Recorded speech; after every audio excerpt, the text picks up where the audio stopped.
Hello and welcome to the second episode of this season of the Academy, Driving Women Entrepreneurship and Expanding Business Frontiers. On the program we meet today is the CEO of Mana Microfinance Bank, Mrs. Gbemisola Adeojo. It's great to have you with us on the Academy, ma'am. Good afternoon. Oh, good afternoon. All right, could you please share with us a little bit about your professional background? I'm a chartered accountant. I've been a chartered accountant since 1989. Oh. I have a master's from University of Obafemi Awolowo University, University of Ife. But a lot of my professional life has been in the banks. I started working in the banks in 1989, and of course, I'm still in the banking sector. So most of my professional career has been in the banking sector. Although I have worked as an accountant, I've worked in audit with major international audit firms, but really and truly, most of my professional career has been in the banks, and that's what I'm still doing till today. Also, I'm a chartered banker, so that's, in a nutshell, that's my professional career. All right. So can you please share with us what exactly Mana Microfinance Bank is into? In 1985, the central bank came up with a policy on microfinance banking because research showed that there were a lot of unbanked individuals in the economy. What we mean by unbanked individuals are individuals who are, in a way, afraid to go to these big commercial banks. And so the central bank came up with a policy on microfinance bank. Microfinance is actually started years ago in places like India, Pakistan, whereby it's banking the active poor. Okay.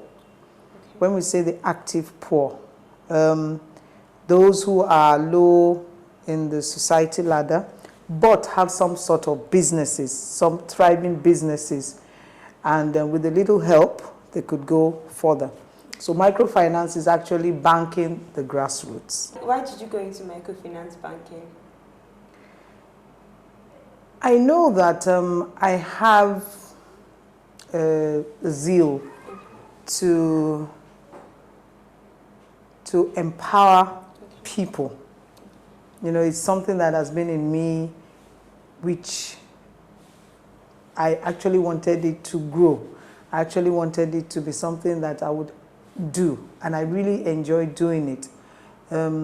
When the central bank came up with that law, I said, oh, this is something I would really love to do.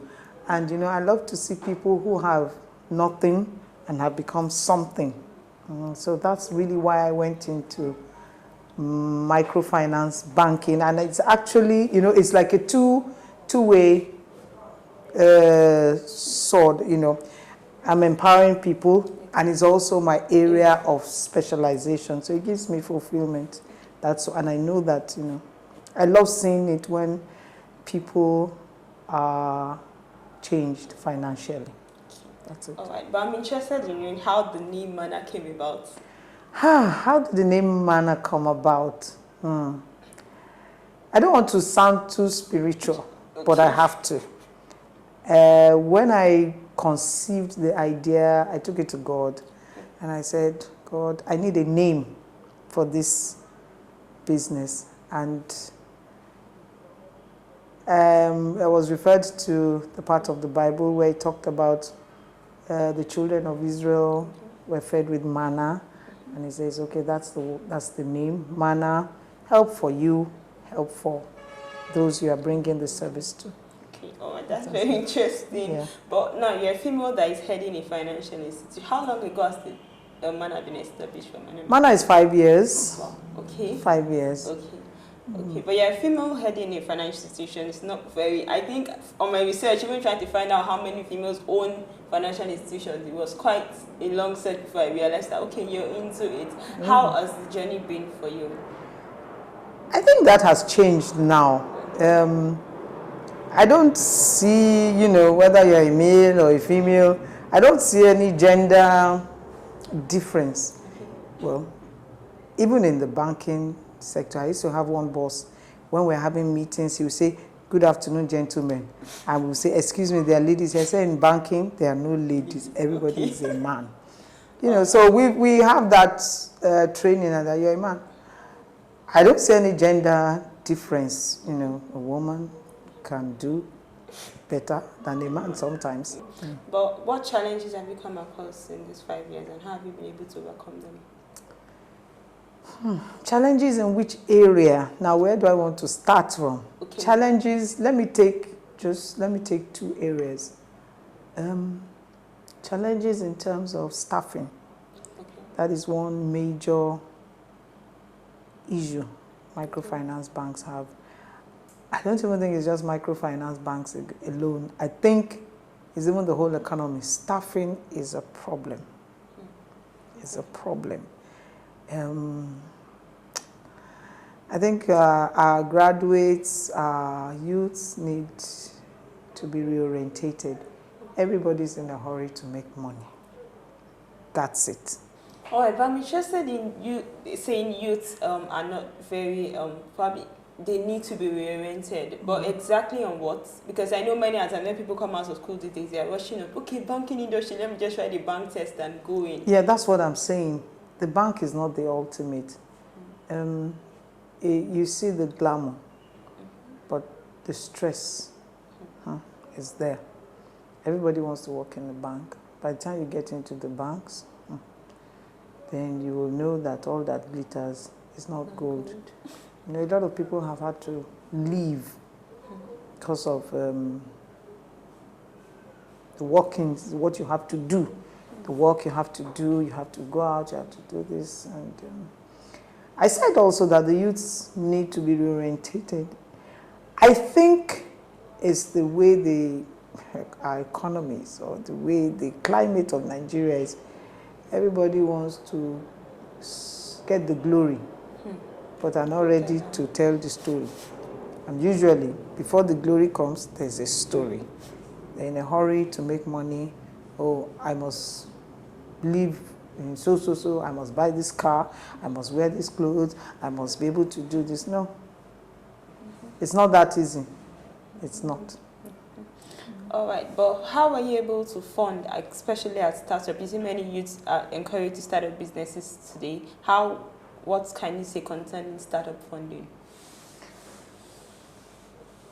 I would make a confession that bankers don't like startup businesses. Okay. I know that. When you say, "Oh, I just want to start up," they switch off. Yes, they do. But I would advise youths to save. From the little you have, start saving something. Start saving something. Okay. And also, make whatever it is you want to do, make it your passion. Make it your passion. Talk about it. Talk about it to people. Look out for agencies that empower people, youths especially. I know there are some agencies like Bank of Industry. I know they are quite, they give women, they have these women funds which they give to women. They even show them on television. But looking at the financial sector, what opportunities are available for these youths if they want to start up a business in this sector? If they want to start up a business, what experience do they have? Okay.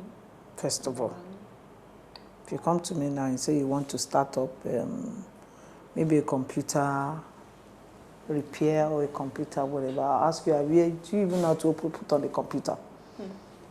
Some people have dreams. Some of these dreams are just dreams that possibly may not even come to light. Okay? What experience do you even hold? to train yourself. Will you be able to train you? Will you be able, not even train yourself? Do you even know what it's all about? You must have an idea at least of what you're talking about. Okay? So with that, and you have to pray. That's just it. All right, ma, but what skills have you or lessons have you learned in this amount of years you've been in microfinance banking that you could encourage people to grow their business? What skills or lessons have you learned? Integrity goes a long way. Integrity. Okay. That's just it. Even from my banking days, I've known that without integrity, you can't go far. You can't. Okay. All right. But now, finally, before we wrap up, looking at the Nigerian financial sector, what exactly do you think Nigeria needs at this point in time? What does Nigeria need in the financial sector? Exactly. I can talk for the microfinance industry. Okay. I can't talk for the other financial. I know what I need. We need a lot of government support.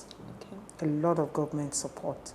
They give support to the bigger banks, but they look at us micro, small rats. But the combination of all the microfinance banks, even in Lagos State, if we get the figures, you see that what we're doing is a lot. The customers that the big commercial banks cannot service, they come to us. They come to us because we have the advantage of speed, and we can listen to them better. So I think the government should actually help us in the microfinance industry. A lot of the other banks that went under, it's not their wish, but one thing or the other. We really need help. Okay, but I know I said finally, but let me just ask this question. What exactly has been the response from the active poor in terms of microfinancing? When the first set of microfinance banks came and they went under, the active poor would not touch the microfinance bank with a 10-foot pole. And that was when we came in. It was hard. It was trying to break hard grounds. But they saw that, we're here to stay. And we're 5 years now. They say, they are here to stay. And we found out that those we've impacted positively are the ones who are major marketers. Let me put it that way. Okay. So when our marketers go out with our branded shirts, they say, these people, they are serious, so please do business with them. And some come and say, you know what, I started off with selling a bowl. These bowls of where they have water, pure water, drinks. I started off selling with a bowl on my head. But now I have a shop. I now have a depot. I have people who supply me drinks and all that. And that is very encouraging. They tell others, these people are the ones that helped me. Like I said, we've learned our lessons. We've learned a lot of lessons. But we'll go places. I know. Right. We'll go places. We'll move out of this little enclave. When I say little enclave, we're here, we're in Oshodi, we're in Ikotun. Okay. So we want to move to other parts of Lagos. Other states. Yes, other states. Other states. All right. Thank you so much for joining us on the Academy today. That is the end of this episode of the Academy. If you have further questions on financing, financial sector and business, you could contact us at theacademy@webtvng.com. Also, for further questions with Mrs. Bemisola Adeojo, you could also contact us at that same address. And also on our social media platforms, Facebook and Twitter. Till next week on the Academy, keep the date with us. Thank you very much for watching.